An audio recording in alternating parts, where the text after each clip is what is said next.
SK텔레콤 이슈가 있어서 이거부터 좀 찾아볼 텐데요. SK텔레콤 관련 자회사의 인적 분할 소식이 있습니다. 그런데 이 이슈가 AI 데이터 센터와 연동되는 흐름이 있어서 중요해서 픽을 해봤고요. 오늘 아침에 리포트를 직접 쓰신 유한타증권의 연구원을 연결해서 한번 알아보도록 하겠습니다. 이승욱 연구원 연결합니다. 안녕하세요. 네, 안녕하세요. 유한타증권 이승우입니다. 네, SK텔레콤 관련해서 인적 분할 소식이 있더라고요. 어떤 소식인지 자세하게 좀 부탁드릴게요. 네, 어제 SK텔레콤의 100% 자회사인 SK브로드밴드가 인적 분할안을 공시를 발표를 했고요. 이 부분은 SK브로드밴드 같은 경우가 사업 구조가 유무선 통신과 데이터 센터 해저 케이블을 보유를 하고 있었는데, 이번에 데이터 센터와 해저 케이블 사업을 인적 분할해서 SK 호라이즌으로 법인을 분할 결정을 했습니다. SK텔레콤 같은 경우는 SK 호라이즌 지분 37%를 한 1.9조 원에 KKR이랑 IMM에 매각을 하고요. 그렇게 되면 SK텔레콤은 1.9조 원의 구주 매출로 1.9조 원을 확보를 하게 되고, 그 외에 SK 호라이즌 같은 경우 설립 이후에 같은 투자자로부터 1.2조 원의 신규 투자를 받게 됩니다. 그렇게 되면은 SK 호라이즌 같은 경우는 울산 AIDC에 대한 투자가 지금 필요한 상황이기 때문에 그 부분에 1.2조 원을 좀 사용을 하지 않겠느냐라고 생각을 하고 있고요. SK텔레콤은 별도로 확보한 1.9조 원을 가지고 지난번에 말씀드렸던 SK 하이퍼에다가 투자를 하지 않을까 이렇게 생각을 하고 있습니다. 현재 AIDC 산업 자체가 빠르게 성장을 하고 수요가 폭증을 하고 있다 보니 현재로서는 투자에 대한 속도감이 가장 중요하다라고 생각을 하고 있고, 이런 속도감을 맞추기 위한 자금이 필요하고 그 부분에 대한 자금 조달이 좀 원활하게 이루어졌다 이렇게 생각을 하고 있어서, 아무래도 AIDC에 대한 투자가 대규모로 이루어지는 가운데서 통신사들의 주주환원에 대한 우려가 있었는데 그 부분이 좀 해소되지 않았나 이렇게 생각을 하고 있습니다. 네, 시장 전반적으로는 AI 데이터 센터 투자에 좀 주목하고 있는 그런 상황인데요. SK텔레콤 자회사의 인적 분할 소식 굉장히 유의미할 것 같습니다. 그럼 데이터 센터발 호재가 잘 반영이 된다면 기업 가치 재평가 받을 수 있을지 전략 부탁드릴게요. 이번 분할과 지분 매각으로 인해서 SK 호라이즌의 에쿼티 밸류가 6.3조 원으로 지금 추산이 되고 있습니다. 그 부분이 사실 제가 기존에 추정하고 있던 가치보다 훨씬 더 높은 가치로 지금 인정을 받은 것으로 판단이 되고 있고요. 이 부분은 아무래도 울산 AIDC에 대한 성장성을 좀 높게 반영을 한 게 아닌가 이렇게 생각을 하고 있어서, SK 하이퍼까지 5기가와트의 목표치에 대한 사업을 좀 본격화하면은 AIDC에 대한 좀 가치 상승, 그리고 이거에 대한 재평가가 되지 않겠느냐 이렇게 생각을 하고 있습니다. 그래서 저 같은 경우가 SK텔레콤이 보유한 데이터 센터에 대한 가치 자체를 3조 원에서 4조 원 수준으로 지금 추정을 하고 있었는데, 이 부분이 이번에 SK 호라이즌 가치만 해도 3.2조 원으로 좀 확인이 되고 있는 상황이다 보니, 향후에 SK 하이퍼의 5기가와트까지 본격적으로 사업이 시작이 되면서 반영할 경우에는 AIDC 가치 자체를 6조 원 이상으로 좀 추정할 수 있지 않을까라고 생각을 하고 있어서, 현재 SK텔레콤에 대해서는 투자 의견 바이 목표 주가 11만 8천 원으로 유지를 하고 있습니다. 네, AI 데이터 센터의 가치는 날이 갈수록 눈높이가 좀 상향 조정되는 그런 흐름입니다. 그 흐름을 타고 괜찮은 그런 성장 모멘텀을 맞을 수 있을지 SK텔레콤 관련 계열사 그리고 인적 분야에 대한 이슈 잘 챙겨보시면 될 것 같습니다. 연구원님 잘 들었습니다. 네, 감사합니다. 네, 유한타증 이승욱 연구원 연결을 했습니다. 오늘 머니코드에서는 AI 데이터 센터팔 이 투자에 대한 모멘텀이 좀 가득한 종목들도 추렸으니까 끝까지 함께해 주시면 좋을 것 같고요. 네, 반도체는 국력입니다. 그렇기 때문에 보안과 직결이 되어 있는 상황이죠. 이 중국에서도 당연히 국가 경쟁력 제고를 위해서 반도체 이런 부분에 대해서 국산화하려고 노력을 하고 있습니다. 그런데 이러한 규제 움직임이 과연 우리나라의 메모리 반도체에는 어떤 영향을 미칠까 굉장히 궁금하시잖아요. 그런데 KB증권의 리포트를 보면은 중국 쪽에서 뭔가 반도체 국산화하는 게 우리에게 결코 나쁜 악재는 아니다. 이렇게 분석이 되더라고요. 그 이야기를 좀 해드리려고 합니다. 일단 중국 쪽에서 반도체 국산화가 되면은 메모리 수요가 떨어질까? 아니다라고 언급을 하고 있습니다. 왜냐하면 우리가 떠올려 보면 중국도 열심히 규모의 경제를 통해서 산업을 부흥시키려고 노력을 하는데 AI 가속기가 사실 엔비디아 GPU 대비해서 굉장히 결과값 이런 부분이 제대로 나오지 않습니다. 그래서 똑같은 연산량을 효율을 그런 부분을 내비칠 때 훨씬 많은 메모리가 필요합니다. 그렇기 때문에 더 많은 가속기 메모리가 필요하기 때문에 우리나라 입장에서는 크게 흔들릴 가능성이 없다라고 언급이 되는 거고요. 중국에 굉장히 유명한 클라우드 서비스 업체가 있습니다. 4가 있는데 바이두, 알리바바, 텐센트, 바이트댄스가 있습니다. 그런데 이곳이 이미 삼성전자와 여러 가지 협상을 하려고 하고 있는데 장기적으로 다년간 계약을 통한 LTA 계약 체결이나 그리고 AI 에이징 맞춤형입니다. 파운드리 협력을 요청하고 있는 상황이거든요. 그러니까 중국이 국산화 반도체 자력 갱생 외초도 결국 우리나라에 기대어서 갈 수밖에 없는 그런 위치이기 때문에 중국 반도체 국산화가 메모리 수요에 결정적인 타격을 입힐 일은 제한적이다라고 언급을 했습니다. 그래서 삼성전자가 사실상 중국의 AI 데이터 센터가 커지면 커질수록 오히려 수혜를 받을 수 있는 최대 수혜주로 등극할 가능성이 있다라고 KB증권에서는 언급을 한 겁니다. 그럼 글로벌 AI 데이터 센터 투자에 대해서 앞서서도 SK텔레콤이 자회사의 인적 분할을 통해서 신설법인을 세우고 여러 가지 하는 그 이유가 AI 데이터 센터 투자 공약에 있다라는 언급도 우리가 해봤는데요. 그렇습니다. 우리나라뿐만 아니라 지금 전 세계적으로 글로벌 AI 데이터 센터의 투자에 대한 열과 성은 더 커지고 있는 상황인데 지금 미국이 열고 중국이 그런 흐름을 하고 있는 상황이거든요. 중국이 키우고 있고 그렇기 때문에 AI 인프라 관련한 투자 사이클은 아직까지 초기 단계이다라고 언급하는 이유 바로 또 여기에 있습니다. 그럼 앞으로 얼마나 더 커질까 궁금하실 텐데요. 지금이 2026년이고 거의 다 갔죠. 그리고 2023년, 2030년까지 한 4년 채 안 남았는데 AI 데이터 센터 용량이 미국은 2.2배 늘 것으로 보이고요. 중국은 2배 이상 늘 것으로 파악이 되고 있는 상황이고요. 하이퍼스케일러들 대표적으로 미국 같은 경우에는 아마존, 메타 이런 부분이 있겠고 그리고 알리바바, 텐센트 중국 쪽에서는 클라우드 서비스 업체 이런 업체들이 사실 AI 투자를 크게 늘리고 있는 상황들이 포착이 되고 있기 때문에 그런 흐름들은 잘 보시면 될 것 같습니다. 그래서 30년까지 미국과 중국이 어쨌든 양강 구도로 AI 투자를 좀 늘릴 가능성이 있는데 특히 AI 데이터 센터 중심으로 그러면 누적 투자가 5조 달러를 넘어갈 가능성이고 용량만 봤을 때 2.2배 수준이다라고 언급이 되고 있습니다. 당연히 양쪽으로 데이터 센터 증설될 거고요. 서버단 연산 능력이나 메모리 탑재량은 더 느는 바. 우리가 주목해야 되는 점은 바로 메모리 탑재량이 늘 것이다라는 거죠. 그래서 삼성전자, SK하이닉스 수혜 그 외에 반도체의 훈풍을 가져다 수 있는 요소인가 잘 따져보셔야 되고 어쨌든 이 이슈에서 삼성전자는 최대 수혜주이다라고 언급했으니까 이 부분도 잘 참고해 보시면 될 것 같습니다. 네, 그리고 이제 샌디스크 키옥시아. 이 소식이 이제 어제 났거든요. 근데 샌디스크와 키옥시아는 사실 낸드 플래시 관련해서 오랫동안 협업 구조를 유지를 해왔습니다. 그리고 지금 6년간 5조 엔을 공동 투자하자라는 협력을 좀 한 것으로 드러났죠. 신규 반도체 생산 투입, 생산 시설에 이제 투자를 하자라는 부분이 1조 엔 정도 넘어가고 있는 2조 가까이 되는 그런 상황이고요. 말씀드렸다시피 낸드를 대규모로 이제 증설하겠다라는 의미입니다. 샌디스크 총 마진 굉장히 높습니다. 한 84% 높은 상황인데 6개 분기 연속 긍정적인 흐름들이 나타나고 있는 상황이고요. 그중에 데이터 센터 매출이 굉장히 큰 부분을 차지하는데 3분의 1 정도 비중을 차지하고 있습니다.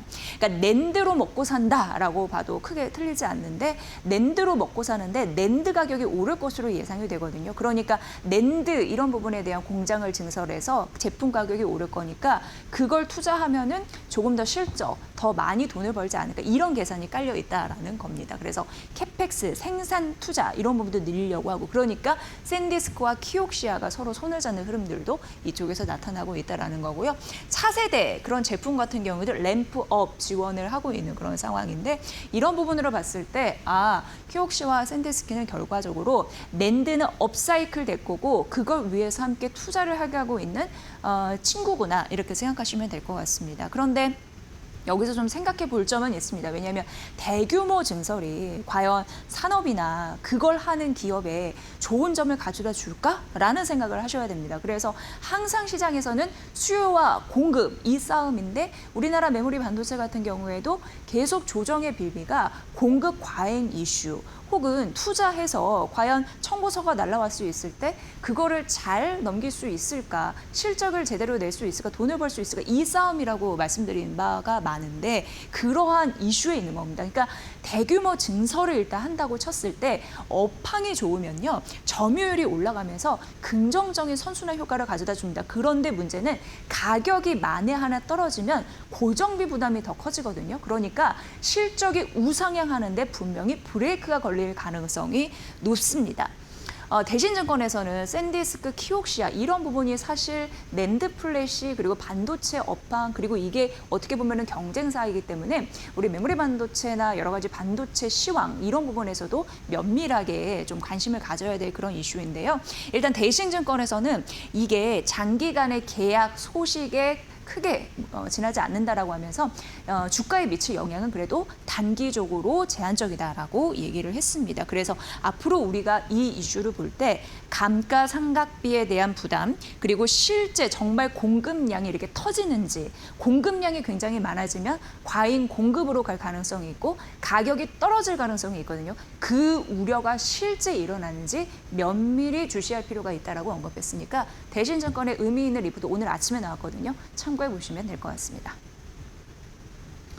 네, 그리고 2차 전지 관련주 말씀드릴게요. 이게 이제 순환매 섹터로 2차 전지가 오르기도 하지만 사실 2차 전지는 AI 투자 중에 대표적인 좀 주목하는 그런 스타로 부상이 되고 있는 상황입니다. 그런데 이게 중국과 미국의 이슈에서 항상 우리나라가 주시하는 부분이 있거든요. 그 얘기를 좀 해드리면 지금 트럼프 대통령이 미국의 대형 전력망 시스템을 국가 안보, 전략 자산으로 생각을 하고 있거든요. 그래서 외부 세력에서 침투하는 그런 이슈에 대해서 굉장히 민감하게 생각을 합니다. 그래서 국가 비상사태를 선포를 했습니다. 그런데 이게 대형 그런 부분과 다 면밀히 포함이 되면서 BESS, 배터리 에너지 장치라든지 아니면 변압기, 인버터, UPS, 핵심 전력 설비가 모두 포함이 되는 그런 분위기로 현재 가고 있는 상황이거든요.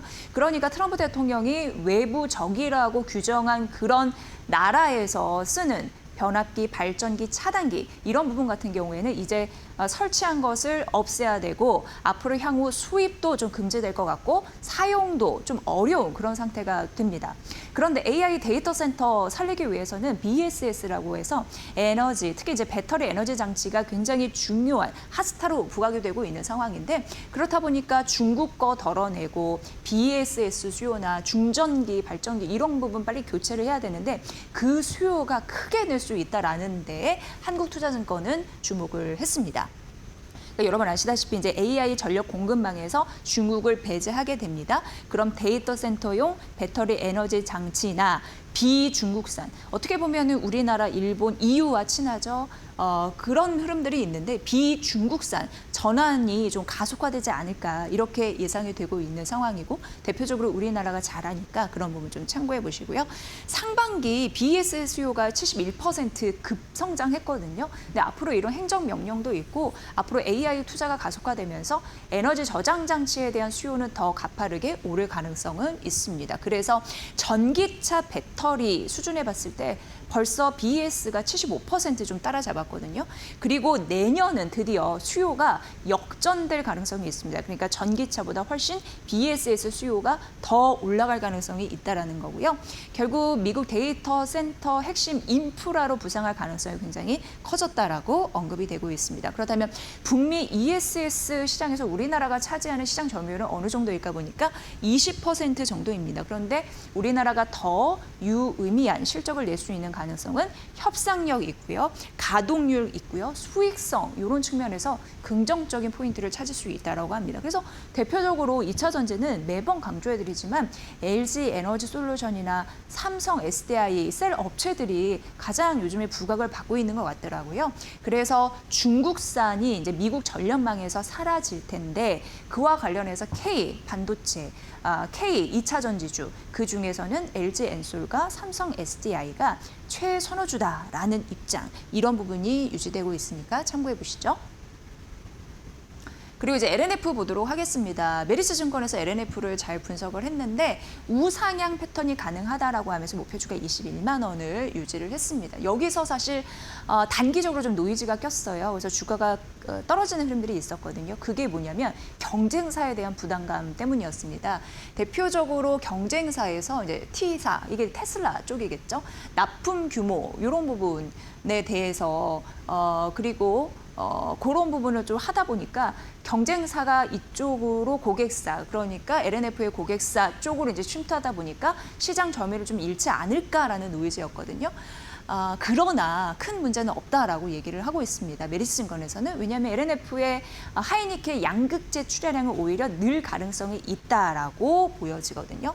T사나 R사 이런 부분은 테슬라 이런 쪽으로도 출하량이 더 늘어날 가능성이 있다고 하니까 이 부분이 굉장히 중요한 포인트가 되겠다라는 부분이고요. 2차 전지 관련주에서는 앞서서 잠시 언급해드렸지만 전기차 쪽이 지금 부진을 딛고 올라오고 있는 상황입니다. 그래서 하방을 좀 다지고 있는 상황이고 워낙 ESS 쪽은 성장축이 좀 확실합니다. 그래서 이쪽으로 거는 기대는 더 크고 있고 그래서 LNF 밸류체인의 수혜가 좀 확산될 가능성이 있다라고 언급이 되고 있는 상황이고요. 워낙 LNF는 고밀도 LFP 생산 거점 관련해 가지고 선점을 했기 때문에 추가적으로 수주할 모멘텀도 풍부하다라고 언급이 됐습니다. 올해 LFP 양극재 캐파 같은 경우에는 3만 톤 이런 부분이 확보가 됐고 내년에는 2배, 2분기까지 보면은 6만 톤 정도 될 가능성이 있습니다. 게다가 더 중요한 것은 판가가 최대 50% 인상될 가능성도 언급이 되고 있는 상황이거든요. 그래서 이런 부분을 종합적으로 봤을 때 실적은 추가적으로 상향 가능성이 있다라는 언급이 나오고 있습니다. 최근 2차 전지 관련주를 바라보는 시각이 좀 달라졌고 이에 따른 관심주에 대한 이야기도 좀 많이 나오고 있는 바 여러분도 염두에 두시면서 투자 전략 반영해 보셔야겠습니다. S5일 오늘 시장에서 그래도 한 7%대 강세 흐름을 유지하고 있거든요. 그런데 전쟁이 끝나더라도 구조적인 강세는 이어질 가능성이 있다라고 하면서 국내 증권사에서는 최근 S5일의 목표 주가를 올려잡는 흐름들이 나타났고 오늘 아침에 신한투자증권에서 S5일 20만 원으로 목표 주가를 상향 조정했습니다.